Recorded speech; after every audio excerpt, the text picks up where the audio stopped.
Welcome to the High Stake Podcast, where we talk to cool people that live in Vegas. And the summer is here, guys. And if you don't have your beach body yet, I mean, what are you doing? You know what I'm saying? Today, we have a good friend of mine, Brandon. I don't want to mispronounce your last name, brother. Say your last name for the public, please. Robichaux. Robichaux. How are you, my man? I'm great, man.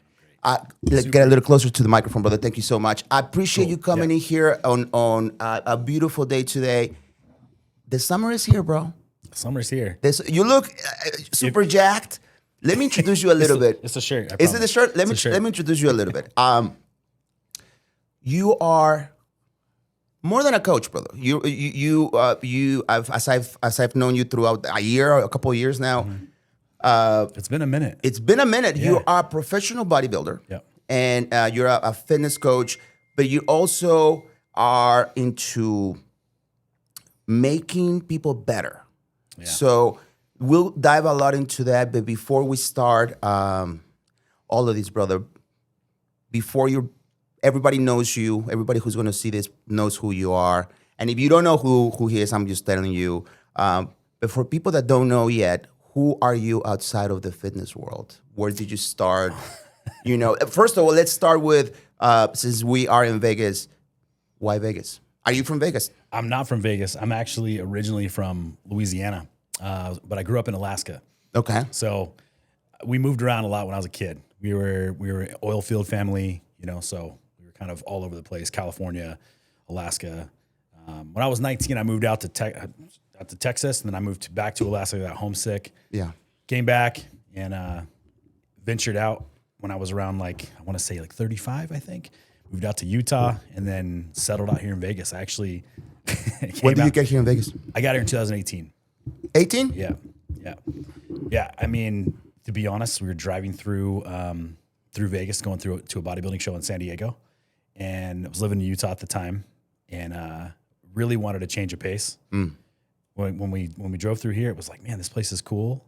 It kind of reminded me of California a little bit, just because we were kind of like in the eastern area, kind of close to the gym. Were you a bodybuilder then? Yeah, no, I was competing then. I was a pro at that point too, and so I was going down to a show in San Diego. Oh, that's right. And okay. then so that was we were going to go compete. I was actually engaged to somebody at the time. Not anymore, but at the time I was engaged to somebody, and she was also competing in the same show. And so we drove through. We were contemplating moving out of Utah at the time, and you just picked the place. We were like, man, Vegas is cool. We could live here, and then we pretty much made the jump. When you were in Utah, when did you become a professional bodybuilder? Let's go a little bit. How did you start your fitness? So I started competing in 2013. So I was I was actually way late to the game because I'm 45 now. Okay. And I started when I was 32. And it's funny because when I competed, they all thought I was like 18 years old because I looked really, really young at the time. You probably can't tell now, but you look young as fuck. I appreciate it. Yeah. But I'm, for the longest time, people always thought I was a lot younger than I am. But yeah, I started at 32, competed my first show. I did 5 shows that first year, and I was pretty hooked, man. I don't know, there was something about competing that just kind of really got me. Were you fit before you started this bodybuilding? So, okay, let me just say this. I've always considered myself to be an athlete. You know what I mean? I always played sports. Sure. No, 100%. You know what I mean? Yeah. But, you hear this from guys all the time. I've always been an athlete. Okay, sure you have. Right. I can say this because I said the same thing. I'm like, I used to always be an athlete. Don't get me wrong. Yes, I played sports. I guess I'm a little bit different now because I've been competing for so long and I've dedicated a lot of years to the craft. And so I would consider myself now an athlete. But, I loved playing sports when I was a kid. It was definitely something I was into. Going to the gym was not something I wanted to do when I was younger, though. I had friends that wanted to go to the gym and go lift weights. But it was never But it was never my thing. In fact, even in high school, we'd have strength training class. And that was never interesting to me. What clicked? Honestly, man, I think it was, how old was I? I think I was 19. I was living in Texas. And I'm in the gym and there's this dude. He's like really, really tall guy, probably 6'1", 6'2", crazy shape. He looks awesome. And I'm like, I just wanted to, I was like, man, he probably knows what he's talking about, you know? I just wanted to know how much the leg press machine weighed. That's all. Because I was trying to track weights. I didn't know what the heck I was doing. I just wanted to know how much I lifted, right? So I go up to him like, hey, do you know how much just the leg press without weight? How much does that weigh? Because I got my notebook out. Sure. Sure. I'm this like skinny kid. I probably weighed like 125 pounds. You know what I mean? You were 125 pounds? Because in high school, I wrestled. Okay. In my senior year, I wrestled 119. So I walk around right now like 210. And brother, hold on. That's a different person. Yeah, no, 100%. And you were already an adult, though. It's not like you were, like what you're telling. You were already. Oh wow. Yeah, but I was like, but again, like probably malnourished, because I didn't know anything about diet, and I was wrestling and I was cutting weight. Like my senior year, I think I was cutting from 133 pounds to 119. And so as a kid, and so you got to think like I'm not eating a lot of food I'm for sure protein deficient, calorie deficient. You're right, and then you're cutting weight. So like malnourished. I mean, if I remember correctly, my diet was so bad. I probably woke up and ate like half a grapefruit in the morning, a piece of toast. I wouldn't eat anything all day long. I would take I'll take my mom's diet pills that had ephedrine in them the whole day. Yeah. Just like the most ridiculous diet. Every once in a while I would eat something at school, maybe like some beef jerky or like a chicken sandwich if they had it, maybe a burger, but like not hardly anything all day. Were you starving? I was dying. But like I just was like, suffer. That's what it is. I was like, just suffer. Because I would literally go to practice too on basically no food. And then I get home and I would literally take my bathroom and make it into a sauna. So you could sweat it out. Yeah. So I would put sweats on. I put my snow boots on. This is in Alaska. So it'd be a snow outside, right? Put my snow boots on, my snow pants. I put on a plastic suit underneath all the sweats. I'd take my bathroom. I'd turn the shower on hot. We had a heat light in there. I put a little tiny heater in that thing as well. You wanted to get rid of all that water. I go run around the block outside. Wow. I'd come back. And our blocks were huge. We had like where I lived is like middle of nowhere. So it's like little. So you had like real property. Yeah, like a real block. Yeah, like our property was huge. Yeah. So I come back, jump into the bathroom. It's like a sauna. I do like some jumping jacks, some wall climbers. And I'd do all that, and then I'd get out, and I'd have the other half of that grapefruit that I had that morning. I'd have a piece of toast with jelly, a glass of juice, a glass of water, and I'd go to bed.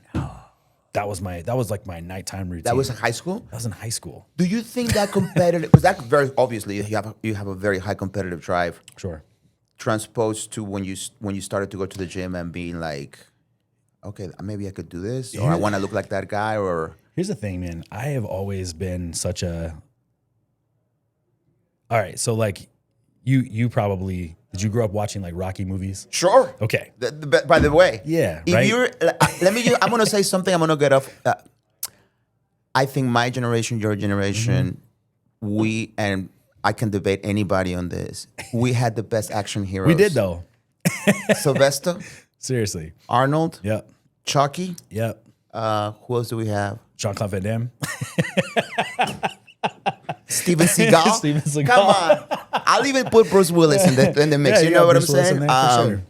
So yeah. Sorry, didn't mean to interrupt you. We had those. I had those people that I looked up to when I was a young kid. So for me, like I was always like loved the underdog story. Of course. I mean? So me being like this younger kid, like or little guy, I felt like such a late bloomer. You know, It's like I couldn't grow up, physically compared to anybody else that I went to school with. You know what I mean? So like, I mean, I did start school a year early. I probably should have graduated in 99, not 98. Yeah. But I've just always been somebody who kind of had like a chip on their shoulder. I get it. You know what I mean? I was always kind of never picked to do anything. Yep. You know, even when I got into bodybuilding and when I started my business and whatnot, right? I had a business partner as well. I had a couple of them at one point. And we were all kind of like, we had a huge crew. I remember one year we put one of the shows that I won, we did it. It was at a bodybuilding show that had an expo. They used to do these expos up in Alaska, and they were huge. And I remember our booth was probably the busiest booth in that entire expo. You had GNC there. I think Muscle Farm, I think is the company. They were a big supplement company back then. There were a ton of other booths there. Our booth was the busiest booth that entire expo. And but like even I wouldn't have picked myself to be the guy that would go get his pro card and continue on and like build a business out of this. I would have picked somebody else in that group. Right. This guy's going to become the most successful. Those guys they were successful in their own things, but I would have for sure picked somebody else to like take bodybuilding and go do something with it. Right. Right. So for me, you know, I just have always kind of operated as like, you know, oh, I'll show you. Right. That's kind of just where my mentality has always been.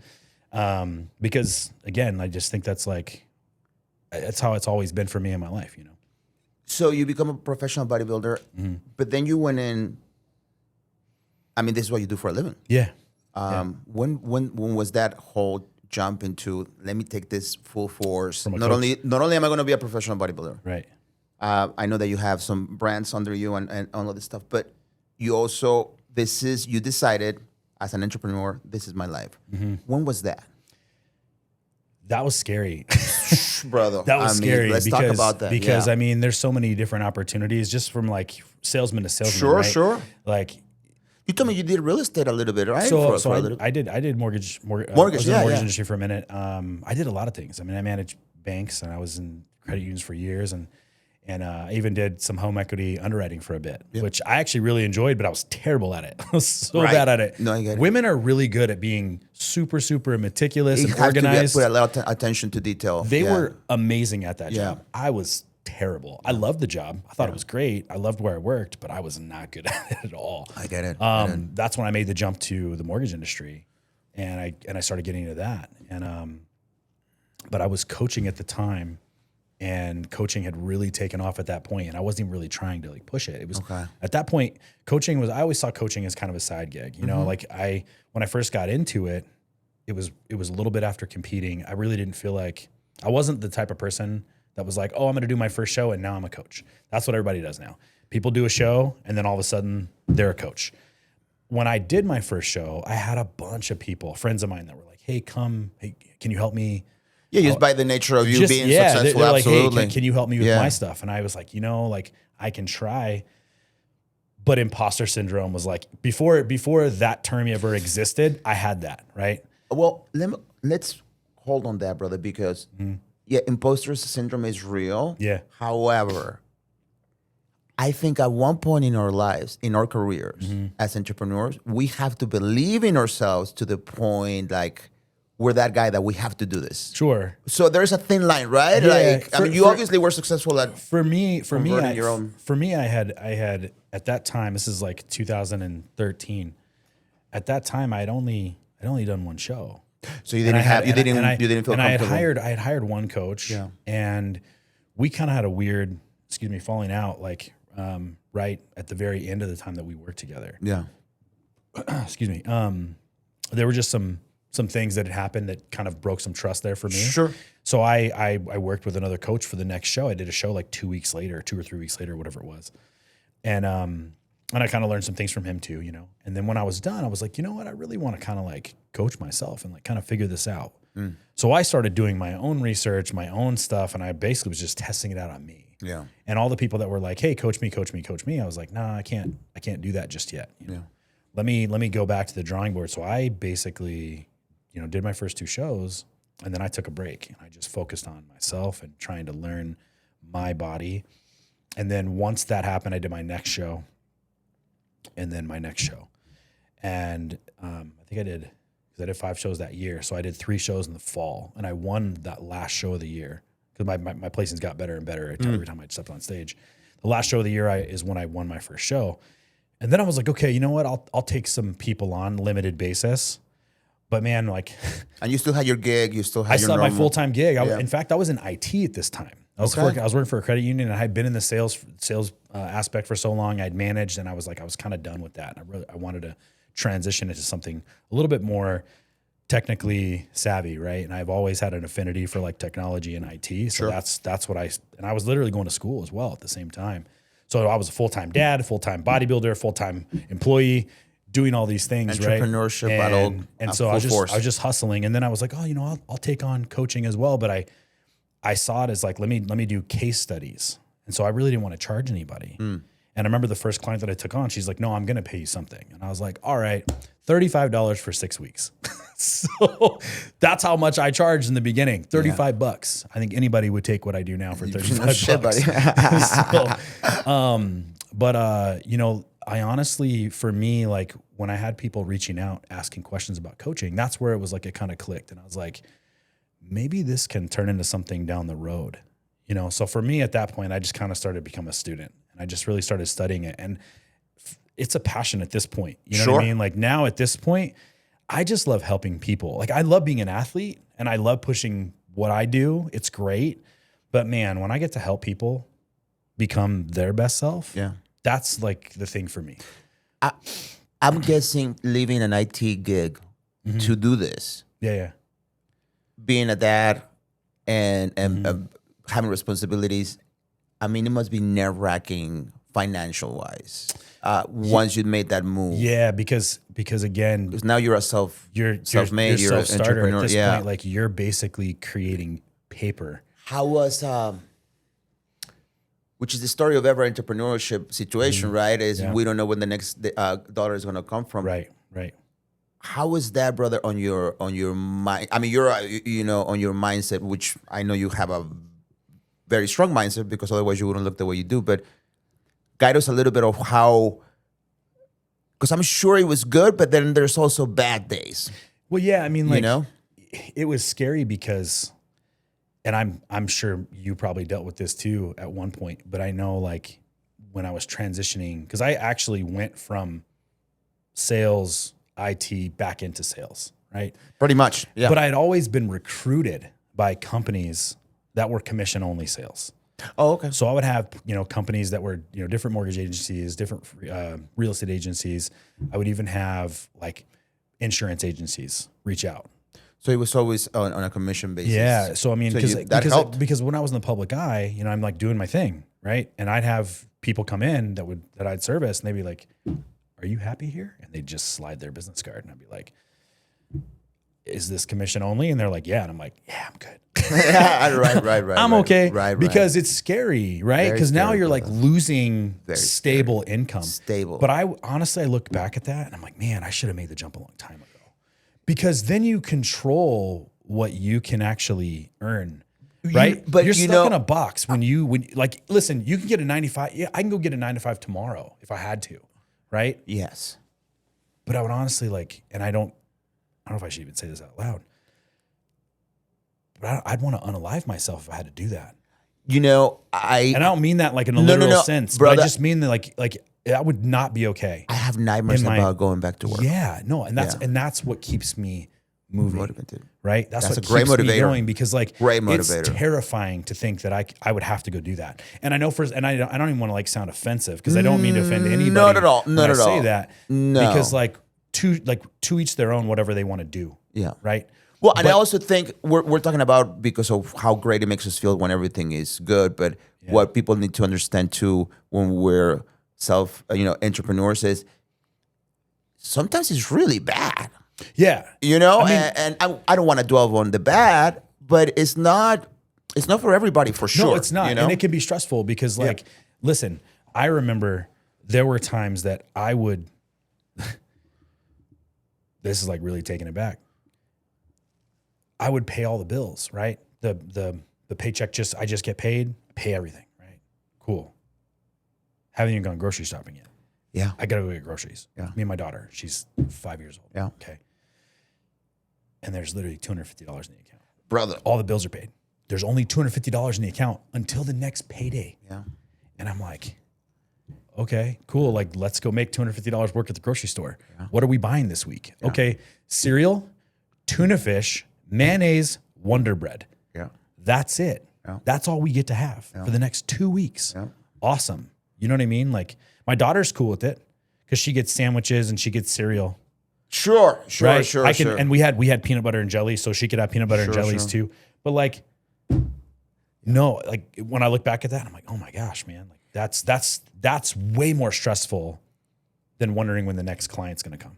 Because we can go create that. Sure. We can go create that. You know what I mean? Like if I needed to go create that tomorrow, I can go create that. Right. Well, now because of the experience that you have, but doing that jump Yeah, I mean that scary shit. I mean, it took time to get there. Oh, You know I'm what sure. I mean? And listen, sometimes there's still like a void of people. You know what I mean? Sometimes, especially now because the coaching market is extremely saturated. Everybody's a coach now. Everybody. You know what I mean? Like when it's there's a lot of people who shouldn't be coaches. I'll say that. But you know, there are a lot of really good coaches out there too. Yeah. And so now like it's competitive. You know, it's competitive. And so it's kind of like you have to really show like why people should work more value to more right? value. Brother, 100%. I mean the same as you know. I mean pretty much the same situation as you are. Right. My market is saturated. Right. Everybody and their mom is a real estate agent. And now we got to compete with ChatGPT. And then we have to compete with ChatGPT. And you know, going you know a little forward into in today's environment that we have a lot of information and misinformation, I want to say. A lot of misinformation. Misinformation going on. And a lot of things are happening in the fitness industry. One of the major things, and I want to get your opinion on it, is all of these peptides that are coming up and how people are, in my opinion, and what do I know, misusing them. And what do you think of these peptides? Are they good or are they bad? So I think there's a lot of peptides that are great. But again, like what people are missing, it's kind of like the post that I put out there the other day. It's like everybody wants to get shredded, but nobody wants actually what it takes to get there. Everybody wants to be in shape, it's like that. But everybody is praying that the answer is peptides. Well, it's like everybody wants to go to heaven, but nobody wants to die kind of situation. You know what I'm saying? Like, exactly. You know what I mean? I mean, the fitness starter kit, quote me on this, the fitness starter kit today is ChatGPT and Retatrutide.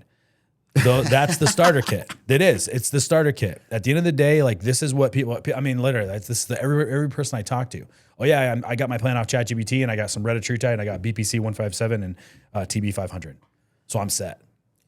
You know what I found out? You know what I found out about ChatGPT? You have to be careful because ChatGPT, it's very positive on what you say. It'll agree with you a lot. It'll agree with. It's like the perfect girlfriend, bro. Yeah, it'll agree with you a lot. Now, it'll agree with you. Sometimes it will check you. Sure, but you have to double check it. You have to know what to actually ask it.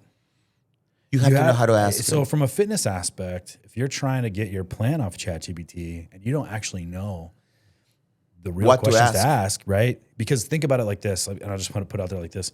I get tons of people who ask me questions every day about what they should be doing, but most of the time they're asking the wrong questions. So what questions do you think they're asking ChatGPT? You know what I mean? 100%. It's always like, hey, what should I take? Right? It's why is it not? I mean, you're as a coach, brother. How many times do you have that question daily? It's all the time. Yeah. It's constant. And now with peptides, it's even more. I mean, people will literally be like, what peptides should I take? Yeah. And I'm like, that's the wrong question. You shouldn't be asking about peptides. You have no foundation in place, and that's what most people that's what they're lacking. And that's where I come in, because I provide a lot of structure for people. Yeah. I try to find where they're lacking their structure, and then what structure we need to put in place. And most people, it's the same thing. You know, and most people it's diet, it's training, but a lot of times it's more so sleep and digestion. Those are two things that people miss the most. Let's talk about sleep, because that's an issue that I've had my whole life, and we were talking a little bit. I come from an entertainment background, so most of my adult life, starting when I started playing, I was like about 15 years old. Yeah. So not that long ago, my days where I had the most energy and where I had to perform was 11 p.m. to 3 in the morning. Right. Plus add all the partying that I was doing back then. So for me, it was so hard, or it is so hard for me to have that sleep clock reversed. I was talking to you the other day, and you go, well, that could be reversed if you do the right things. How important is sleep? Sleep is probably the number one thing that you should focus on. Okay. That or digestion. I mean, they're like kind of 1 and 2. Okay. They kind of go really hand in hand, honestly. And if you're not getting sleep, you got to think you're just compounding more stress on top of more stress. That's where we reduce stress when we sleep. Is that right? It's not just taking a day off at the gym. It's not just trying to compartmentalize stressful situations that you deal with daily or learning how to regulate yourself, but it's actually getting adequate sleep, because you can't reduce cortisol inflammation without it. So, and you got to think too, like at the end of the day, when you're training in the gym, think about this. Like you're in the gym and you're training and you're trying to like lift weight, right? Or do cardio. Yeah. You want that to be optimized. That whole time that you're in there, whether it's an hour, 2 hours, hour and 15, whatever it is, that whole time that you're in there, you want that time frame to be optimized. Sleep is the number one way to optimize that. If you don't sleep well, I don't care what you're eating. You could eat a bunch of food. If you're not sleeping well, you may not be able to push as hard as you can. Right. Right. There's tons of times that I didn't get a good night's sleep and I go into the gym and I'm like, oh man, I hope I can push today, and I can't. You know what I mean? Like I might miss what I normally do by a few reps or whatever. Or I can't push as hard. So from what I was, correct me if I'm wrong, brother, from what I was reading, even if you use some aids like, some sleeping pills or anything like that, that's not considered like real sleep. Is that correct? Or that I'm not sure of. Okay. I would never recommend like using sleep aids. Yeah. Like different vitamins like L-theanine, apigenin, glycine are really great. Magnesium glycinate's really good. Those types of things are going to be helpful for kind of calming your mind down. Some GABA, but also put your freaking phone down at nighttime. You know what I mean? So this is what people. This is what people do. Like right here, they just sit on the couch. This is incredibly disturbing. This is incredible. So you're just like constantly triggering dopamine at that point when you're doing that, right? And they say turn off all electronics and kind of get your mind to start like, winding down. What I like to do is I have my last meal of the night or whatever, right? And I'll take my sleep vitamins, which is typically, like I said, I take some apigenin, I take some magnesium glycinate, some glycine, and some L-theanine. And then at that point, I take my phone and I put it down. I don't touch it. I can sit and watch a TV show, and usually about 30 minutes, boom, I'm like, okay, time to go to bed. I don't turn something on that like I'm like into. I'll turn on like ASMR so you could go to sleep. Yeah. I'll turn on like Seinfeld. Like I watched Seinfeld when I was a kid. Yeah. So like I've seen every episode like a million times. Yeah. Or like Friends or something like that. Something that you don't necessarily need to invest your time into, right? But then like I'm not picking up my phone because when I pick up my phone, I'm just re-triggering dopamine, and that's going to make it hard for me to go to sleep. So I try not to do that. It's like, it's so funny when I talk to clients and they're like, I can't sleep. And I'm like, what do you do right before you go to bed? Are you scrolling on your phone? They're like, well, yeah. It's become such a part. My girlfriend and I went to vacation one time, and we make it a thing, which is kind of impossible in today's environment because we do have businesses that people don't care that you're on vacation sometimes. But we try not to take our phones with us when we go to dinner. Yeah. Just for respect and so we can enjoy each other. Absolutely. And I remember there was a couple there. Brother, from the minute they sit down till we left, they were both on their phone. Yeah. Now they could have been pissed with each other. We don't know. But it's like it's I completely have to agree with your clients that I'm very guilty of me trying to stick with my old ways. And I don't know if it's because I'm set on my old ways because I'm getting older and be like, or this is what it is and I accept it. Yeah. Or you just have to be a man and stand up. You know what I mean? Think about like this, like whatever lifestyle you're trying to transition to, right? You have to put your old lifestyle to death. So true. You got to kill it off. Definition of insanity is doing the same thing. You're going to take your current lifestyle and keep it in place, and you're just going to add this new lifestyle in, and it's going to work. It doesn't work that way. You know what I mean? Like, I'm sure you've got people that that have tried to do that, and they could never be successful. Never. Well, let me ask you this, based on what you just said. You think somebody can become successful physically without fixing their mindset first? The mindset's the biggest piece, man. Like at the end of the day, like when I look at myself, my own transformation, and here's the thing, I'm not perfect all the time. Yeah. I struggle just like any other human. Sure. I have clients that look at me and they're like, "Oh, you're a machine. Like you're perfect all the time." Like I'm not. Promise. I have my moments where I'm like, I don't want to do this. Yeah. I don't want to do anything. I have days that I'm like, I don't want to work. I don't want to do this consultation. I don't want to market. I don't want to go to the gym. But I also know that like I have extremely lofty goals of a life that I want to live, a lifestyle that I want, and that doesn't happen unless I go do X. Yeah. I can't get Y without X. That's you know what I mean? So that's my thing is like the mindset has to be this, you have to kind of create this unbreakable mindset of like, no, I'm going to go do the work. And the more you do the things that you don't want to do, the more you do them at that particular time, the easier it becomes. Yeah, it becomes. I know that sounds like kind of like the boring answer, but it's the real one. You know? Have you ever, because going to the gym is very repetitive. Yeah. Have you ever burned out, brother? Absolutely. I mean, like even think about like what I said before, you know, I didn't even like going to the gym initially. Right. And I remember years ago, like when I told you I met that guy at the gym that was like, I was asking him about the leg press machine, and he looked at me and he was like, do you want to look like him or you want to look like him? And he pointed himself in the mirror and he pointed at this guy that's like really big, round, strong guy. This guy was like deadlifting like 5 plates, like it was nothing. Yeah. But he was like, he was big and round. Right. And I was like, well, of course I want to look like you. He goes, okay. He's like, I'll see you tomorrow. And then him and I started working out and I started learning from him. Oh, no chance. Yeah. But you know, like for me, like it was about finding those results. And once I started seeing results, that's where it was like, okay, this is exciting, you know, but for me at that time, like he wasn't coaching me. And so I was learning certain things, but then eventually what I learned from him stopped working because I wasn't progressing. Right. Right. So next level. I mean, anybody in this day and age, if you took an out of shape person who didn't have a diet, who was just eating out all the time, drinking alcohol, whatever, right? If they just go and clean up their diet, there's going to have a change. And they go to the gym, there's going to be a change, a positive change. They're going to lose some weight. They're going to add some tissue. But eventually what's going to happen is that progress is going to stall. Mm-hmm. They're not going to see any more progress. They're going to be like, what's going on? They're going to get frustrated. They're going to quit. They're going to come back. They're going to do the same exact thing they did before. They're going to see some progress again. It's going to stop again. And they're going to go, what am I doing wrong? Yeah. And it's because the plan doesn't progressively change. And so like there have been times for myself that I've for sure burnt out over that. But I've also burnt out of just being like a madman where I'm like so focused on whatever the goal is. And I'm just like, I'm all in.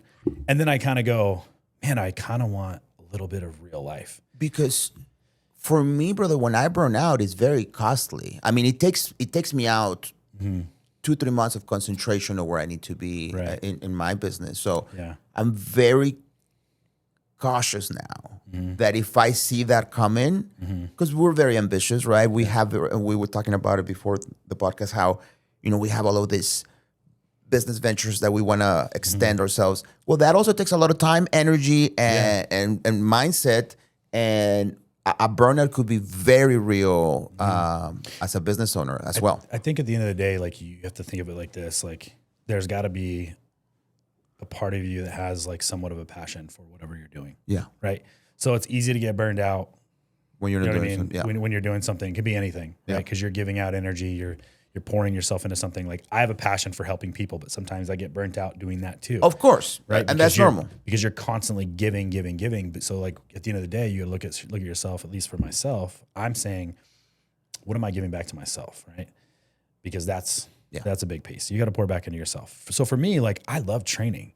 A lot of people, they don't like training. They don't like going to the gym, but I've fallen in love with that because for me, it's about pushing myself to the best of my ability. What am I capable of doing? And I love that. You know what I mean? But I still can sometimes get burnt out over that. And I think it's okay to take a little bit of a break and enjoy yourself doing something else. There's about usually like, I would say anywhere between like 4 to like 8 weeks out of the year that sometimes I kind of like back off on training. I was going to ask you, do you ever get off track and usually and diet or? Listen, it's usually around the holidays. Like I love Christmas and Thanksgiving and eating all the food and all that stuff. But one thing I'll tell you is I hate the way that I feel when I'm done doing that. You know, true. My digestion's out of whack. It's not great. I look a little bit yuck. You know. Well, bro, I mean that's you say that. What is the one thing that you see people doing wrong at the gym? Like the one thing that you go, this could really, guys. Everything. Okay. There you go, guys. There you go. Hire a coach, will you? Everything. I get it. Where do you want me to go with this one? Well, I'm a big one.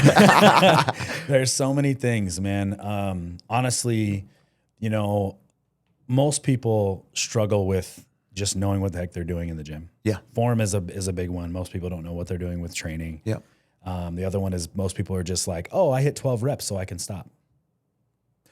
Right? They're not lifting heavy enough weight. Honestly, like this is, and it kind of differs men to women. Like women do not lift with egos typically. Whereas men are so egotistical. Sure. They're lifting way more weight than they're supposed to do. Yeah. But women typically lift way less weight than they're capable of doing. And sometimes it's because maybe the mindset of like, oh, I don't want to get bulky. Right. But like, I guess it's I mean, how many? Listen, I wish I could get bulky, bro. Right? That's what I'm saying. Like, there's so many men who are like trying to get bulky, and they can't. And so women are like, "Oh, I don't want to get bulky," and I'm like, "Well, girl, you're not gonna like lift weights and then wake up tomorrow and be jacked. It doesn't work that way." Oh, I wish it did, bro. Like, I wish it did. It would be awesome. It would be awesome. It'd be great. You know what I mean? Like, when I think about how many reps and sets I've done, I'm like, man, should I be bigger? How often do you work out, brother? Because you're there. I mean, I think I work out a lot, but every time you are there and you're working out, I go, man, does this guy have a life? Yeah, I go, wow. And I go different hours too, and you're still there. How often do you work out? I'm usually there anywhere between like 4 or 5 days a week. 4 or 5 days a week. Yeah, I think, and that's plenty. You know what I mean? Like 4 or 5 days a week is plenty, especially if you're pushing sets to failure, right? And I mean, like, I don't even have like a set schedule. I'm not like I don't take days off on specific days. I like to take Sundays off because Sundays are kind of like a nice rest recharge day. I go to church. Yep. You know, so I like to use that day to kind of chill and relax, maybe reset, get grocery shopping done if need to. Yeah. That kind of thing. So Sunday's kind of like my restart day to next week. But what keeps you in line, brother, with with distractions in your business? Because as business owners, there are distractions, and there's always things that are always. So what gets you in line? Deadlines. Yeah. So like if I've got deadlines to meet, you know what I mean? Okay. I've always been that way. Like I've always been like a under the pressure type person, you know. Do you work better under pressure, do you think? Yeah. Extremely. I think I do too. I'm definitely It's horrible though. I hate it. It's so funny because I grew up saying things like I'm a procrastinator. So like this is just what I think I say the same thing. It's just how I am, you know, and it's kind of like, you know, people that make different excuses for whatever that is. And clearly like I'm not a procrastinator because I'm choosing to be one because I know that it's there. So I know. So like I'm choosing to be a procrastinator at the end of the day. But it's always been something I've kind of relied on to make myself work more efficiently. Like, oh, I've got to get this done by X day, you know, and so I got to get this done now, you know. I agree with you because if I don't put some kind of pressure under myself, either deadlines or financial, I do some stupid mistake and I buy some expensive stuff that I shouldn't have bought, and I go, oh, yeah, okay, now we have to really work. I think the big thing though is honestly kind of like we said before, you know, just terrified to ever have to not do what I get to do. Brother, that's a major motivator, and you know what's funny is I used to love where I used to work, but it would be a nightmare. Yeah. You know what I'm saying? Like, no, I'm with you. I had a great experience and it built a very strong foundation of who I am today. However, like I still have dreams where I'm like, oh no. Yeah. And I wake up and I go, man, I can't. Like, what do I have to do? You know, who we calling, who we door knocking. I mean, listen, I remember being in the financial industry, the bank industry. And this is, you know, I had like one tattoo at the time. You know what I mean? I had hair. There's no nose, facial hair. There's no nose piercing. There's no facial hair. I was clean shaven. You know, I look like you work at Bank of America. Like a pretty boy. You know what I mean? I was a very pretty boy. And now I just look. I guess I look mean. But no. So but I took pride in that too. Like I took pride in the fact that like I was dressed nice. I was proud of what I was doing. You know, I liked what I was doing. I was helping people with their finances and whatnot. For a long time, I was helping people out with like their debt, right? I worked for Wells Fargo Financial, so we were a subprime lender. We worked a lot with helping people like restructure their credit cards or pay their credit cards off, putting them in a better situation. And so I took a lot of pride in what I did, you know. And it's just funny to look back at that and be like, man, you're doing way opposite, something completely different. I look very, very different. Did you ever see yourself in this? Like, if I would have gone 20 years ago, I take it and I'd be like, hey, man, you listen, I know you're great at this, but you're going to be a bodybuilder in 20 years. Would you have believed it? You know, that's something that, like, I thought about a lot. I remember sitting in my desk at IT and I'm just thinking to myself like, okay, I see a possibility of being able to like coach people down the road, but I would have never thought that I would have, and this is not like a flex by any means, but I never would have thought that I would have made a lot more money than I did what I was doing. Right. You know what I mean? Right. Like, and this isn't like me trying to no, talk about the no, amount of money, but like the point is that like to know that I would be doing something that's literally commission based only. Yeah. And I have a lot more financial freedom, security than I ever did. I was able to save a lot more money than I ever was able to before, you know? And on top of that, I'm doing something that I absolutely love to do. I'm still helping people. That's the thing for me. Like at the end of the day, like I get the most out of that, helping people better their lives. And, you know, like I think I told you about the lady that I helped. Yeah, no, for sure. Like 100%. That situation, like where she was able to take her life and totally level it up. Like not even like, we haven't even touched the fitness side. You know what I mean? Like she hasn't lost a bunch of weight. She hasn't gotten more fit. But we worked on her mindset and like looking at her life differently. And it was like, you know, you can have a better life. You don't have to live underneath the confines of what you think it is. Yeah. Like again, you're the sum of the average of the sum of the average five people you're with, right? So like she was around a person that did nothing but belittle her all the time. You know what I mean? And so when you have that in your face constantly, right? That's like why we talk about like in relationships, right? Yeah. It's important, men and women. This isn't even about like we're not gonna gender specify this, you know, because you hear about this stuff on social media all the time, and they usually gender specify it. I'm gonna use it for both, men and women, whoever you're with. Yeah. Okay. Build your person up, because if you build your person up, they're going to achieve so much more. If you're constantly telling them what they've got to do to be better and fix this and fix that, and you're not doing this enough for me, blah, blah, blah, blah, blah, guess what's going to happen? They're going to feel like they're low. Yeah. They're not going to feel great. They're going to feel terrible about themselves. No, and they're going to be constantly trying to like make themselves better for you, right? But if you're constantly telling them how terrible they are, right? And so like that's kind of what this girl was going through. And so I was like, girl, you know, you realize life can be a whole lot better when you start looking at it this way. Yeah. Like you can have way better. You don't have, this is not a life you have to live. And she's like, really? And it was like, it clicked. And now she's in a situation that's far better, making way more money, better job, better hours for herself. You have a special program that you just rolled out. Mm-hmm. I don't know if we can talk about that yet. And we can talk a little bit. We can talk a bit. But it's, from what I gather, it's more of a concierge, elevate your game kind of situation. Yep. What can you, I know that that you're doing something, so you cannot disclose a lot of it, brother, but what does it entail a little bit? And by the way, what you said, it's gold. I mean, it's about the mindset and about also the surroundings that you surround yourself. I think part of me having the success that I've had on my little fitness trip is being around all of you guys in a very cool place that we go to where you know, so that does matter who you surround yourself with. What can you share with us in regards to this other thing that you have going on, the concierge service that you have developing? Real quick before I even say that though, like obviously like big shout out to Cole Fitness, right? Because big shout out to Cole Fitness, 100%. Big shout out to Cole Fitness and Mike and everybody over there. Yeah, definitely. He's created an atmosphere incredible that people can feel comfortable with, right? Like there's not a gym out here that people feel more comfortable with. The only other gym I can think of that's maybe a little bit close to that is probably Strength Culture. I've only been there a couple times, but I know people that train there, and from what I understand, I don't know Lisa personally, but I think it's her name, Lisa, that owns it. But they're doing an amazing job out there too, you know. And so, but Mike's, what he's done in the past like year. I've never seen a gym grow like that. You know what I mean? Well, he has also created, which is it's very funny because brother, you do look intimidating.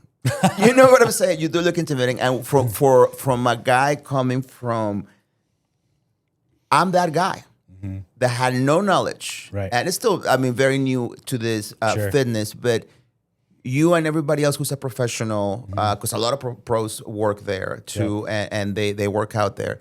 You guys are always, you would think because you are professionals, you will be very like, don't talk to me. Mm-hmm. But it's quite the opposite. Yeah. You're very open to help people. I've seen you correct, including me and some other people. Hey man, do this way, do this. And always opening, you're always open to answer questions. And I think Mike has attracted you. Yeah. For that, and has kept you guys coming, and it's just a great surrounding. Yeah. You know, I mean, that's the great thing. place. That's the thing, though. Like, I remember being the new guy in that gym, and you guys were there way before I was, because it was next level. Right, I was there before. Yeah, and I came and I showed up, and I remember I wasn't intimidated, but I was like, I'm the new guy. I gotta not ruffle feathers. You know what I mean? I gotta be nice to everybody. You know? You were always super cool. And so for me, it was like I kind of saw the atmosphere how it was, and I was like, I don't want to wreck that. You know what I mean?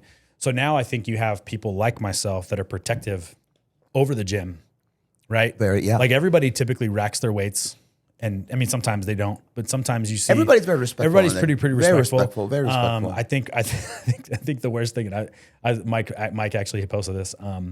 It was like the 45s, you know. On the 25s? Yeah, they were like up high or whatever, and he posted something like that, and he was like, it's driving me crazy. But that's like the worst of it, right? Everybody in there is super, super nice. Everybody's you know, very encouraging. You don't have pros in there walking around like they're quite the opposite. Yeah, they're not looking down on people. No. At the end of the day, like we all started somewhere. Yeah. You know, and listen, I grew up in a tiny town, Kenai, Alaska. You know what I mean? Nobody probably even knows what that is or where it's at. I'm a nobody. I'm nothing. Okay, I'm just a man. Mm-hmm. I got no talent. You know what I mean? Like I just had drive and dedication that took me to a place. Yeah. And then I kind of refused to stop. I was like, I'm not going to quit. I want to keep going. And that's kind of how I am in everything. Like when I want something, I don't just quit. I don't give up. That's not me. Yeah. I've never been that person. Yeah. You know, if there's one thing I've ever quit in my entire life, and that was, and so I still regret it to this day. I played a lot of baseball when I was younger. Baseball and wrestling were like my sports. And I was really good at baseball. I wanted to be really good at wrestling. I was good at it, but I wasn't as good as I wanted to be. I kind of, again, late bloomer. And I got good my senior year. Yeah. You know, and if my mom would have put me in school at the time I was supposed to be in school, I probably would have been even better. But point is, I quit. I remember I joined Legion Ball after Little League was over. I joined Legion Ball, and I didn't like how the coach was. I just had a bad attitude. And I went to one practice, then I quit. And I was like, I'm never going back. And that was it. And I look back at that, I'm like, man, I was so stupid. You know, like I was such a dumb kid at the time. You know, but it is what it is. But back to, you know, what you were saying, you know, like, yeah, he's created a great environment. And but what was your question? Because you asked me before. No, I mean, environment, how important it is, environment, and being around definitely people that uplift you and that you can look up to. And like just like you went to and you saw that guy and then you asked him the question and he took you a little bit under his wing at the beginning. I think the environment that Cult Fitness has created for normal people and like you know, like myself, it's just been great. I actually enjoy going there because it's a very cool place. Definitely a very cool place to hang out and work out. What is the one thing, brother, that you keep telling your clients that they keep messing up? Like the one thing that you just have to repeat it all the time. Is it what's more important? Is it diet or is it workouts? And I asked you one time, and you said, brother, it's both. It's both. You know what I mean? This whole concept that it's like 80-20, right? Yeah. Diet training. I think that's kind of nonsense. You know, like it's 100% diet, it's 100% training at the end of the day. Yeah. That's what people miss the most. But it's not even just that either. You know, like I just did a consultation with a guy today. I've actually known him for a really long time. And he's in his 50s now, and he's kind of like embarking on his fitness training, you know. And really, there's no age limit to this stuff. You know what I mean? Like you can start this whenever you want to. You know, obviously the earlier the better, because as you get older, if you're just kind of starting over, it's gonna be a little bit harder. You know what I mean? That whole term of use it or lose it, it exists. It exists, right? So, but I mean, like his issue is structure. He's kind of missing that structure piece. You know, like he's not sure when to eat, what to eat, how much to eat, right? And then on top of it, he's using supplements that, that are may not help you. And the thing of it is like, there are supplements out there, right? Peptides, PEDs, all those things are going to help you. Absolutely. Every man out there is on TRT at this point. Yeah. Typically. Right. But the thing of it is that like, there are a lot of people that are on TRT or more and you'd never know it because they don't have that foundation in place. So from what I was reading, yeah. If you go to any gym in America, the most average looking guy is probably not a lot of gear. Yeah. It's like crazy. The most average looking guy. Yeah. Do you think that's because they like gratification and they're looking for a shortcut? It's because they don't have the foundation in place. I understand. You know what I mean? Yeah. They don't understand. There's so many times I've seen, like, even on my own posts, if I took steroids, if I took gear, if I took PEDs, I look like you and I would look like you in a heartbeat. And it's like, no, you really wouldn't, because you have no idea what it takes to get here. It's not just about putting something in your body and all of a sudden you're gonna have muscle tissue. It doesn't work that way. There are outliers. There are people. There's 1%ers out there that can take PEDs and grow exponentially, in a fast rate, way faster than I would ever grow or you would ever grow or whatever. Yeah. Okay. But those are outliers.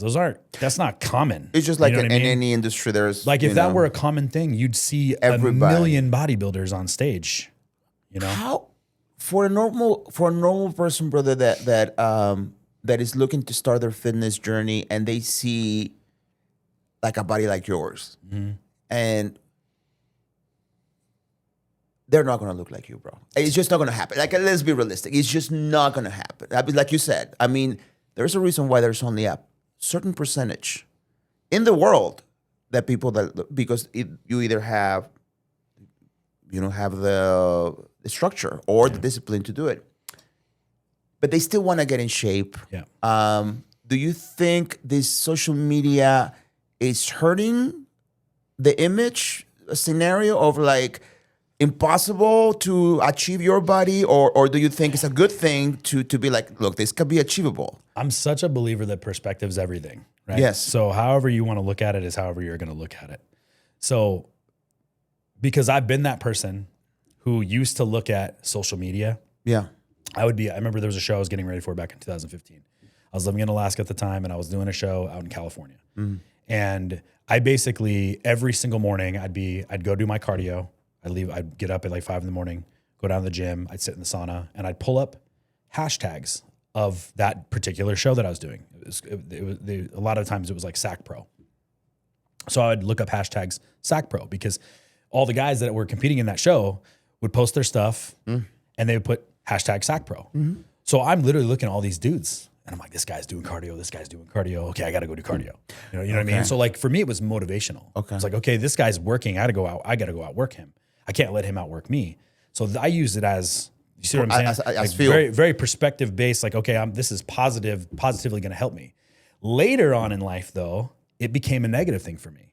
I actually remember unfollowing, there's a page called Men's Physique News. And I remember unfollowing it because I would see guys on that page and how much they were changing and how big they were and how jacked and shredded. And I was like, it was making me feel insecure. Honestly, truthfully, it was making me feel insecure. And I was like, wow, these guys are so much better than I am. I can't even stand on stage next to these guys. And I'm a pro. So I can't look at this page. I unfollowed it. At one point, I think I might have even blocked it or something. But I remember because I didn't even want it to come across my Explore page, right? I didn't want to see it. I don't want to see none of these guys because it was like jacking with my brain. I get it. I get it. So, it's perspective, right? Now, because I never looked at it from like a jealousy aspect. It was never like, oh, F this guy. Right. Because he's better than me. It was never like that. It was like, damn, I'm so far behind. It's just a reminder of what, yeah. And you know what? There are still guys that I see that I'm like, dang, this guy looks crazy. Yeah. Like he makes my delts look small. And your delts are huge, brother. Holy shit. Yeah. And I'm like, but honestly, like when I see guys, women too, I have such an affinity for people that work hard. Yeah. And find results. Yeah. And I love that. So for now it's like very different. I still find motivation in it. But at the same time, I'm like cheering people on. So I see it and I'm like, dude, you look crazy. Yeah. Like what I love seeing most is when I see somebody and I shared, I don't know if you saw this on my story yesterday, but I remember there was a guy, he had to weigh, I want to say it was like close to 400 pounds. Oh, I saw it. No, incredible. Yeah. Incredible. What a transformation. You know what I mean? Life change. Like bro. that's amazing. Life change. And like me, like I never fanboy over anybody. I don't do any of that. But I shared that. And then I saw that he saw that I shared it and then he liked it. And I was like, that's so cool. You know what I mean? Well, I just thought that was cool because it was like, I was like, you know what? I wasn't even like doing it for that. I wasn't trying to like. No, you wanted to share something nice. I wanted to share it for everybody else to see because it's like, dude, like, look at what this guy did. What the hell is your excuse, man? Because he was like 370 pounds, almost 400 pounds. 400 pounds, huge and not guy. only that, when he leaned out, he had to get skin cut off. Yeah. Right? Yeah. We took off his shirt and he just had like, it looked like a blanket of skin. Yeah. And then again, like that, because you got to think all the work that he did, right? All of that. And then on top of that, he's got to go through the surgery aspect of it. He has no idea what his body's going to look like. You know what I mean? But you know, brother, I guarantee you that it's going to look better than he did before. Oh, 100, no, he looks great. He looks incredible. Yeah, he looks great now. And no, but by the way, going through that kind of surgery, well, that would like holy shit. Yeah. But even losing all that weight. Yeah. That was incredible. Brother, what advice would you give somebody that's stuck right now, either in their, in their mindset, or they're stuck at their fitness life or their job life? This is a quote that I live by. If you knew how to get there, you'd be there. You'd already be there. You'd already be there. So like, stop trying to figure it out on your own. Get help. Because honestly, like I've had fitness coaches, I've had business coaches, right? Yeah. And I've learned immense amounts of 100% knowledge from all of that. Had I not done those things, there's no way I would be here. Yeah. I would not even be, I wouldn't even still be in business at this point. Yeah. I remember when I first moved to Las Vegas and I just remember, I was in the mortgage industry, right? So, I think it was May of 2018 is when I got out of the mortgage industry and I was full-time fitness coach. May of 2018. And I had been coaching from 2013 timeframe. So it was a side gig, right? For the longest time. And I also back then when I was like before I lived in Utah, moved to Vegas in Alaska, I was really tight with one of the local nutrition store owners and he was sending business to me all the time. So at the time I was an IT guy and I had 30 clients on the side. Yeah. I wasn't charging hardly any money, right? But it was nice supplemental income. Sure. You know what I mean? Sure. And so fast forward, I leave the mortgage industry in 2018 and it's because the business was doing so well. And at the time I had like $8,000 in the bank account. And to me, that was a lot of freaking money. I was like, oh my gosh, like I got $8,000. Yeah. Moved to Vegas. My business kind of starts to dry up a little bit. Yeah. And I'm like, oh crap, there's only $3,000 in bank account. Brother, that's such a familiar feeling. I'm like, what do I do? Do I got to go get a job? And at that point, I'm like, maybe I have to get a job. Yeah. And then I found a business coach, and he showed me some things, and I started making money again. And then slowly the money started to increase. Then I just took that on my own for the next few years, and I each year increased the amount of money that I made each year. And then I got to a sticking point, and I was like, all right, let me hire another business coach. So I started looking around, found another business coach with that 100%. that taught me some other things, that I learned some other things. And I also found that I was like undercharging myself by tons of money. Yeah. You know what I mean? For the knowledge that I have, for the experience that I have, the transformations that I've been able to put out there. I mean, I've helped over 1,000 people, at this point. Been doing this for a really long time. Yeah, no shit, yeah. So at that point, it was like, okay, well, we can charge this amount. We're worth this. And I probably still undervalue myself, to be honest. But that helped me, get to where I am. And if I would have never done that, you know what I mean? And so I think at the end of the day, like if a person is stuck and they can't figure out like what the heck's going on, get help. Stop trying to do it on your own, because you're only limiting what your progress is. Because you got to think about it like this. And I actually made a post yesterday, and I didn't post it because I didn't like the video. So, but story of my life. But here's the thing, and I'll just say this, right? When you hire a coach, there's 2 reasons that you hire a coach for. 2. One is time. Yes. Okay.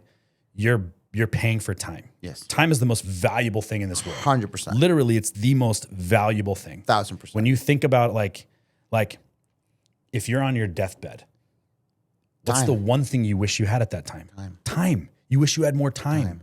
You wish you took more risks. And how do you take more risks? By having more time. So at the end of the day, you want more time, right? Like that's like when you hire a coach, you're paying for time because it's getting you from where you're at right now faster to where you want to be a lot faster. Right? Because again, if you knew how to be there, you would already be there. If you knew how to get there, you'd already be there. So you're taking the longest destination, the longest route to your destination without a coach. Okay. The other reason that you hire a coach along with time is, accountability is a big piece, right? Huge. Huge, brother. I mean, obviously that's a big piece. So the second thing, the second reason you would hire a coach is to raise your standards. Yeah. Because there's a lot of people, this is like a question I think that you asked me that I didn't answer. The thing that's holding a lot of people back in the gym is they're trying to improve based off of their own standards. Oh, 100%. Like when you look at anything in life, whether it's your relationship, whether it's your job, your financial status, even your personal growth, right? You can't expect any kind of growth if you're basing that off of your own standards, right? No, because you don't know. Yeah, I mean, think about it. If your group, like let's just say that the group that you're in, your 5 friends. Yeah. Let's say you're the best person in that group. Move. Get out of the freaking group. Because that's not helping you. You're not growing. In fact, they're probably pulling you down or holding you down. You know, you literally got a chain to your ankle. It doesn't allow you to go higher. You know, I was a musician. Yes. Before. And it's the same thing, brother. Yeah. You want to be, I was lucky enough that I was always the least talented guy in the bands that I was with. Because I wanted to learn. Because when I was the best one, I was like, oh no, I need to get out of it. I'm not doing it's horrible. Yeah. You know? Brother, I'll ask you 10 questions, whatever first thing comes to mind. Okay? So this will be good. we're gonna keep it G-rated, but cardio or weights? Oh, weights all day. Favorite cheat meal? Sushi. That's a great answer. Morning, especially in Vegas. Especially in Vegas. Morning or night workouts? Oh, morning all day. I mean, I think you answered this, but what is the biggest pet peeve that you have in the gym? Please re-rack your weights. Please re-rack your weights. Wait. Hold on. Let me say this. I got 2. You got 2? Okay. I got 2. Stop working out right in front of the dumbbell rack. Stop it. Stop working out in front of the Grab dumbbell, guys. Move out of the way. 3 steps back. Get out of the way, dude. And I think this happens with this is different to everybody, but what is the hardest muscle to grow?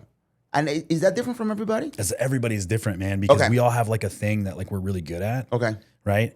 And then for some people, like for me, growing up, when I got into bodybuilding, my back, legs, couldn't grow those. You know what I mean? And I think it's one of those things you have to really like dive into that.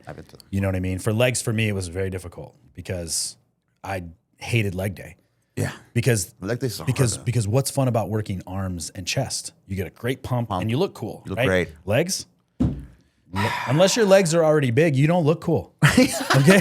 like I had my legs still aren't as big as I'd like them to be, but they're a lot better. Yeah. You know what I mean? So like now, like when I wear like some hoochie daddy shorts, like I'm not. I don't feel so like insecure about it. You know, now it's like I'll show off the legs. That's cool. Plus the leg tat helps, but you know. The leg tat. Do you have a nice tat? What is your dream vacation? Oh my gosh, man, so many. There's too many, honestly. Give me one. But anywhere with a beach.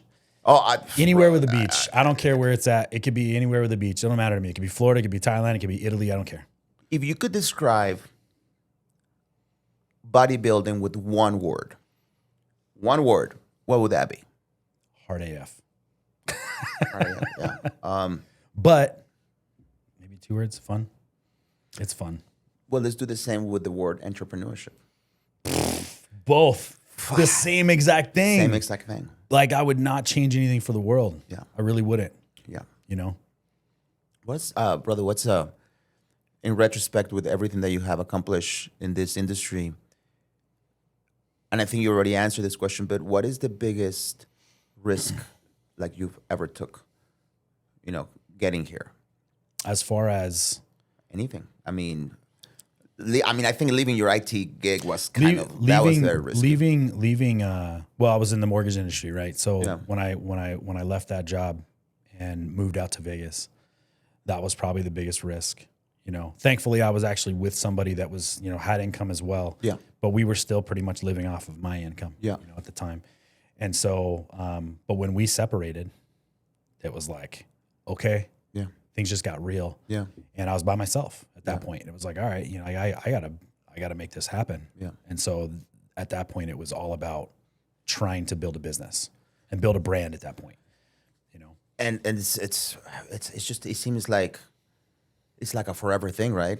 It really is. It's evolving every day. It evolves. Every day. It evolves every day. And it's, to be honest, like the coaching market is very similar to the real estate market. Everybody's a real estate agent. Everybody's a fitness coach. Yeah. So it's really about like meeting different people, networking with people. And, I think that stuff with me is, like you said, I look really intimidating. Right. And I think sometimes people get scared to want to work with me because they think I'm mean. They think I'm probably going to like slap them across the head or whatever if they mess up, but it's like, I ran into a client yesterday or 2 days ago at the gym. And it's funny because like in all of his check-ins, he's like, oh, I'm following the plan. I'm following the plan. And I know he's not because nothing's changing. You know what I mean? And I know the amount of food I'm giving him, he should be losing weight. Yeah. Like honestly, fat should be flying off of him. And obviously like there could be hormonal stuff. Sure. We haven't looked at, there could be some stuff like that. But generally speaking, he should be losing weight.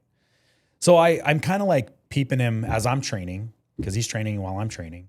And I'm like watching him and I'm like, I know he's stronger than that. Why is he not doing more weight? Why is he not pushing himself? I'm like, that's why he's not seeing results. So I go over to him and I say, what do you got next? He's like, oh, I got this. I said, no, you don't. You got leg press. I said, and it was a leg day? I was like, and I'm going to come help you. It was a leg day. And I was like, I'm going to come help you. So I basically stopped my workout to go over and run him through his 3 sets on that leg press. And I made him push heavier weight by like 3 plates more than he was going to normally do. And then he still pushed out like 13 or 14 reps on that first top set, right? And then he did another 13 reps on the second set. And then we lowered the weight, did a back off set, and he did another 13 reps. And he was like, I can't do it anymore. He's like grunting and he's, really, really pushing himself. He would never thought that he could push the 3 up. Exactly. I looked at him and I said, that is how you do a set. I said, I guarantee you, and you can tell me right now if I'm wrong, do any of your sets look like this? He goes, nope. And I said, that's why you're not progressing. And I said, you know why else you're not progressing? He goes, why? And I said, because I know you're not following the food plan. I said, you can't tell me that you are. I promise you can't. And if I'm wrong, tell me I'm wrong, but I promise you I'm not. And he goes, yeah, you're not wrong. And I said, there you go. And I said, it wasn't about making him feel stupid. It was about showing him his capability. Yeah. Right. That's really what it was about for me. You know what I mean? Like I know I probably look mean. I look intimidating. I'm an assertive person. I say very direct things. I don't know if I can say this out loud. I don't bullshit people. Oh, you can say whatever you want, really, yeah. So I don't bullshit people. You know what I mean? Like compliments are hard to come by from me. I'm like one that says, hey, I don't give out participation trophies. Right. I had a client once tell me like straight up on a check-in, she wasn't following the plan ever. Like not one time. Didn't have any good weeks. And I just kept telling her, I was like, you gotta be better here. Like we have to have better effort. Like you're not really giving effort what's going on. She came back and she's like, I really need you to be my hype man. And I said, I need you to give me a reason to be your hype man. At the end of the day, we're not giving out participation trophies. That's not what we do here. You like I would, for that. I have a 20-year-old daughter, okay? And if she were to play when she was younger, if she got a participation trophy, we threw that thing out. I agree with that 100%. We threw it out. Who cares? You don't need this. I was born in the 90s, bro. You got first place. You don't need a participation trophy. This proves that you were in the thing and then you did your job, right? That's right. So I looked at her and I was like, hey, like we don't do that. Like you have to earn praise over here. right? I'm not going to give it to you unless you earn it. So go prove me wrong or prove me right because I believe in you. Yeah. Right? And so that was the whole point of that context with him, because I was like, dude, like, look at what you're capable of doing. This is what you can do. Stop limiting yourself. So like when you ask me questions about like things that I see people do every day, it's not like a one-word answer. There's so much context that goes to that, but people limit themselves. People limit themselves across the board. Across the board. Brother. And you know what? I do too. Yeah. You know what I mean? Like that's why like I'll never not have coaching of some sort. By the way, I believe in coaching 100%. I've been doing real estate for 21 years. Mm-hmm. And in the last 21 years, I think there's been a few years where I don't get coaching. Yeah. Because, you have to actually execute on the information that you get. And that takes this little while for it to work. And then you have to simulate. And it's just everything takes time. But yeah, if it wasn't for coaching, I don't think I probably would have to be doing something else. Yeah. Just like, that's like you mentioned to you. Brother, I don't know how much you can disclose of this new setup that you have going on. Specifically, it's more than coaching. Yeah. So, I mean, let me just say this. So all of my clients that I work with, I'm really big on mindset. Yeah. It's a really big piece, I have a few different offers. I have a tier 1 offer, a tier 2 offer. My tier 2 offer is a little bit different than my tier 1, but the tier 2 offer still provides a ton of options for them to, get to the goal that they're trying to get to. It's a good program. Tier 1 offer offers a little bit more access to me, right? But the elite offer that we're just rolling out with, that's premium access. Those guys, we do daily check-ins so that we talk every single day. They get direct access to me, direct access to my phone. We do once a month phone call deep dives where we talk about their life. Yeah. Right? Because at the end of the day, whatever is going on in your life dictates how well you adhere to this plan. And our goal isn't just fitness. It's not just nutrition. Our goal is to really next level, help you be the best version of yourself. Yeah. Right. And so with my experience and things that I've seen in life, things I've seen with clients, it's funny because I go to therapy and it's funny because I'm sitting there talking to my therapist and we're talking about some different things. And she's like, I was talking to her about a personal situation and she was like, wow, I can't believe you just came up, because I kind of expressed some things that I had seen, and this was the conclusion that I came up with. And she was like, wow, I can't believe that you actually came up with that. And I said, what do you mean? Like, do you think I'm crazy? She goes, no, I think you're spot on. She goes, I'm surprised. And she's like, Brandon, you're not crazy. She's like, you're not crazy. And I was like, well, I feel like I've been coaching for so long at this point, and this isn't, and I told her, I was like, this isn't any disrespect to you. I'm not saying I'm on your level by any means. Right. I don't have your education. I don't have your credentials. I was like, but in a sense, I kind of do your job. She goes, no, like you have, she's like, listen, you're not far off my level. That's literally what she told me. She's like, you're not far off my level because you do recognize behavior. Yeah. You do recognize 100%, patterns. 100%. You do see things. And the thing of it is, it's like everything that I do, like, it's almost like I'm a mind reader in a sense. Yeah. Because even when I talk to people every day, I will find the solution to whatever their problem is. Yeah. And it's not that I'm like seeing things from an outside angle, different angle. Yeah. And it's just because I recognize things, because I've seen so many different walks of life, so many different stories. Yeah. Like, I can't even disclose some of the stuff that I've seen. Of course. I'm not allowed to. Not that I signed like an NDA, but like, of course, it makes sense from a client protection standpoint. Yeah. But I've seen some of the craziest things you could possibly imagine. Sure. Some of the worst situations you could possibly imagine I've seen. Yeah. And it's taught me a lot about people in general. And so with this new program, I'm excited because it's going to let us dive deeper into this person. And it's not even just for people that compete. I mean, most people I coach are just everyday lifestyle people. It's so funny because when people reach out and they ask for coaching, they always have to make it a point. I'm not going to compete. I don't want to be a bodybuilder. I don't want to be a bodybuilder. I'm like, bro, you couldn't be a bodybuilder if you tried. Stop. For my own personal experience, one of the things that working out has helped me tremendously. Well, it's helped me on my business for sure because it has given me a discipline that they didn't know I had. One, I look better, and people will treat you different when you look better. But it's also very good on your mindset, brother. It's you accomplish something hard, or at least I think I'm hard. Probably not compared to your standards when you work hard, but you know what I mean. I got something done that most people are not doing.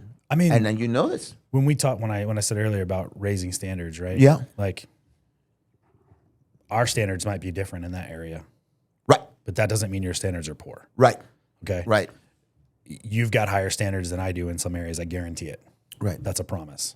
Okay, doesn't mean my standards are poor. It might, based off of whose standards. You know what I mean? Based on whose standards. Okay, right. So, you know, but at the end of the day, like when you're talking about a fitness journey and achieving those goals, when we look better, we feel better. Oh, everything is there's a different level of confidence, especially as men. Okay, especially as men. Well, I think for women too, by the way. No. Not to even like discredit women. That's not what I'm saying. I meant just from like men as being like leaders. Incredibly right? different. Men should like I find it not offensive. That's the wrong word. But I think men have a duty to be an example, to set an example. It's part of a gig. I think that that's what we're supposed to do. It's part of the gig. You know what I mean? Like we should be setting an example for other men. We should be setting an example for our circle. We should be setting an example for people that we don't even know. Yeah. Okay? Because I guarantee you there's people that don't even know you. They've seen your transformation and they're inspired by that. So you're setting an example for people that don't even know who you are. And I think it's also... I mean, I used to say that I suffer from anxiety. I don't think I have anxiety anymore. And I think that's thanks to the workouts and to the mindset that you have to pretty much take under to go into the gym every day. I mean, you know what I mean? You're doing something that's hard. Right? You're doing something that's hard. It's not even just going to the gym. I mean, going to the gym and training. For some people, just walking into the gym is hard. Bro, that was me. I mean, by the way, that's a very true statement. That's like most people. Yes, like I know there's a lady that goes to our gym, and I remember the first time she went in there. I know for her it was probably difficult for her to just walk in there. Yeah, I made a point to like say hi, introduce myself. Glad you're here. You know what I mean? Yeah. But I think for a lot of people it's difficult, right? But it's a hard thing. But it could be very intimidating. But then pushing yourself, right, making yourself work harder. Yeah. Right. Because it's easy to just go in there and go through the motions and just do whatever, talk to some people, chat, do a couple movements. If you don't get cramps, I was doing leg day and my man over here said, like, I go a little bit deeper. I was like, all right. And I was walking my dog. I got the biggest, I've never had cramps. I go, oh, Brandon. Oh, man. That's actually. I just think that there's also the aspect of outside of the gym too, though. Yeah. You know what I mean? Because that's the hard part for a lot of people. Like the easy part, realistically, is walking into the gym and doing the work. Yeah. You know what I mean? Yeah, right. When you walk out of the gym, that's when things start. That's where shit gets real. Yeah. Okay. Now you're like, okay, how dedicated am I really? Because it's Brother, easy. I have an In-N-Out on the way home every time, and I go. Same. It's easy to stop there. Sure is. Right. Bro. Sure is. There's a volcano grill right next to In-N-Out on Eastern. Is. And yes, I don't it care. is. Have you eaten that before?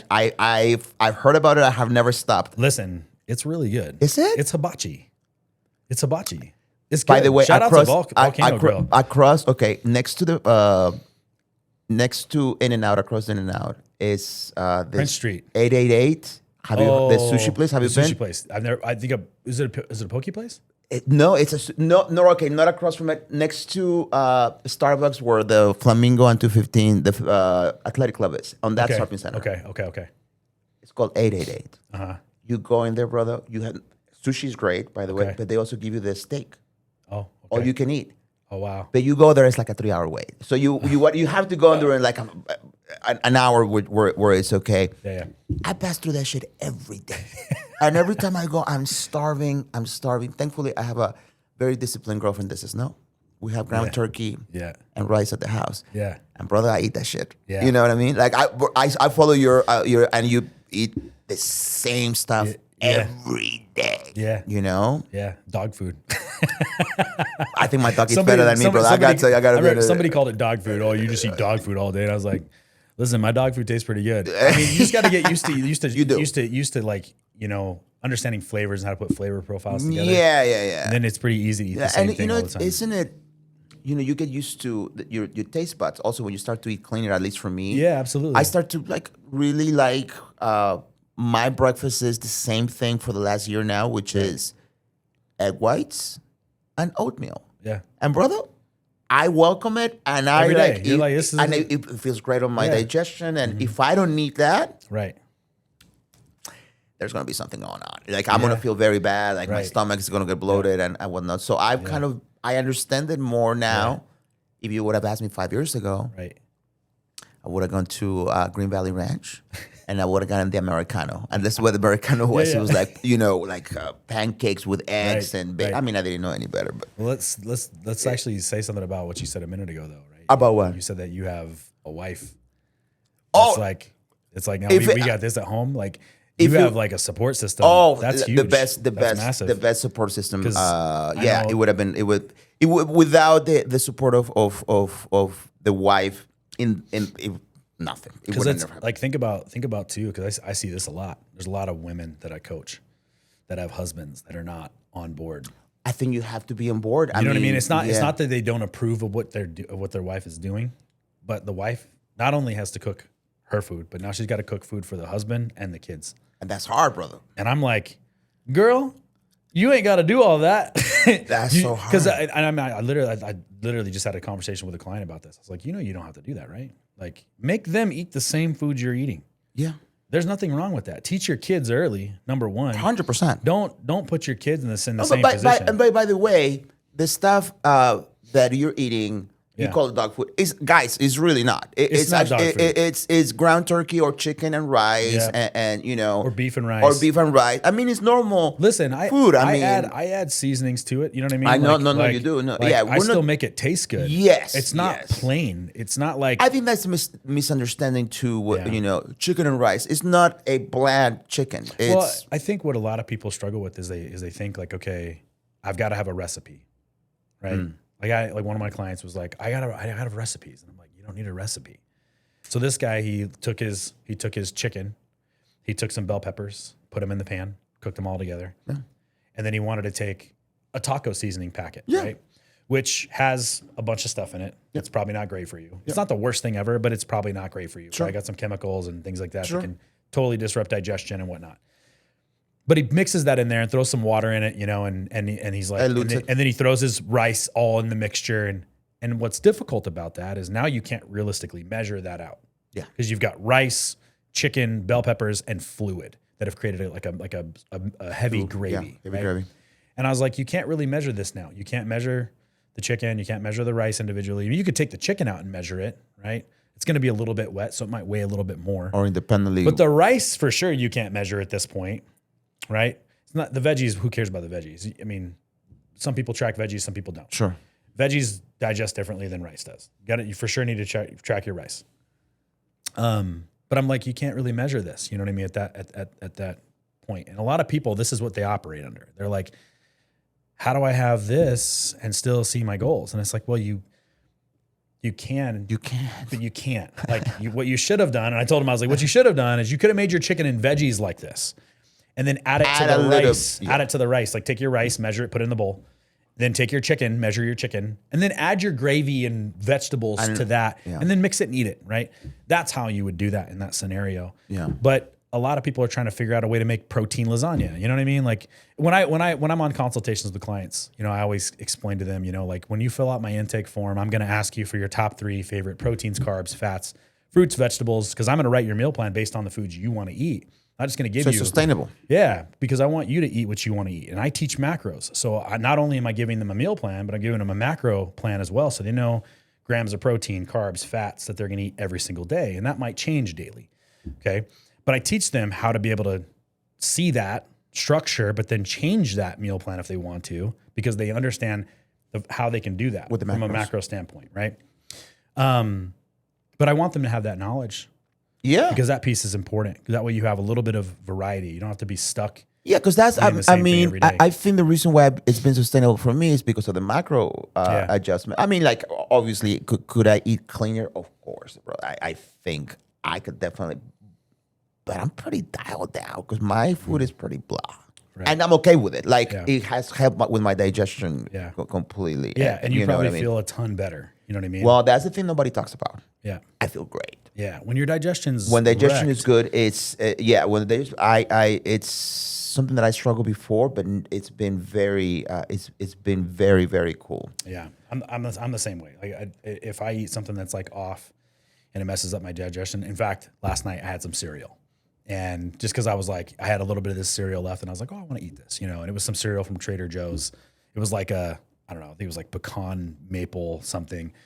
It had like oats in it, and I don't digest. I actually don't digest oats very well, but I love like granola. Like I love the taste of like that honey nut granola. Yeah. Anyways, this is kind of very similar, and it just totally ruined my stomach. You know what I mean? It just made me feel super yucky in my stomach, and I didn't sleep well, so it's my fault. One day, the other day, I had, and that's just funny how you get used to your taste buds, because I had a craving for pizza, that a big craving. And I've been pretty good on my diet. I was like, you know what, fuck it, I'm gonna go. I had one slice, and my body told me, bro, don't do that again. Don't do that again. It was so disgusting. Yeah. And by the way, the reason why I went there is because my girlfriend was out of town. So I was like, she's not gonna tell me shit. I'm gonna go do it. And she goes, what'd you eat? I was like, I ate a pizza, and it remembers me. I was just like, I told you. You know. She's like, that's your fault. That's your fault. Brandon, thank you so much, brother. Thanks for being here. Always a pleasure talking to you. Every time I talk to you, I come out with a lot of knowledge that is very useful for my life. Guys, if you want to get in shape, if you want to take your life to the next level, and believe me, I've seen this guy's transformations, real transformations. Follow him up. I'll tag him. Brandon, once again, thanks, my man. I appreciate you, man. Thank you, brother. So much. I appreciate it. Have a wonderful day, bro. Wonderful day, guys. Like and subscribe.